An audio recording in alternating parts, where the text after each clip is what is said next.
Paraan ng pagboto sa SELG election. Una, punan ng personal na impormasyon ang mga sumusunod na tanong. Apelyido.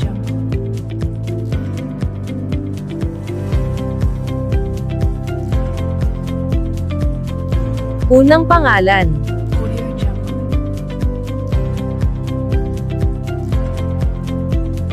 Gitnang pangalan. NA sa wala.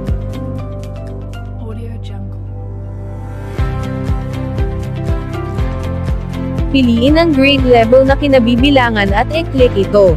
Pindutin ang susunod o next.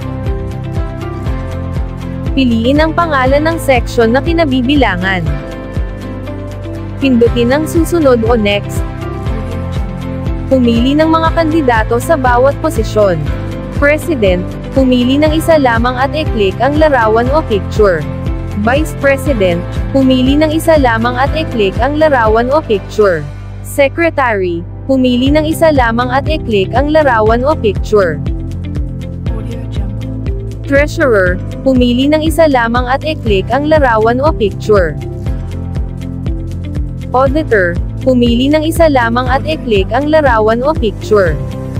Public Information Officer, pumili ng isa lamang at i-click ang larawan o picture. Protocol Officer, pumili ng isa lamang at i-click ang larawan o picture. Pindutin ang susunod o next. Grade Level Representative, piliin ang grade level mo sa susunod na pasukan. Pindutin ang susunod o next. Sa bawat representative ay maglalaban ang magkatulad na numero ng magkalabang partido. Halimbawa, number 1 ng Sulong Party List at number 1 din ng Sikap Party List. Number 2 ng Sulong Party List at number 2 din ng Sikap Party List. Pindutin ang susunod o next. At pindutin ang submit, ang iyong boto ay naitala na.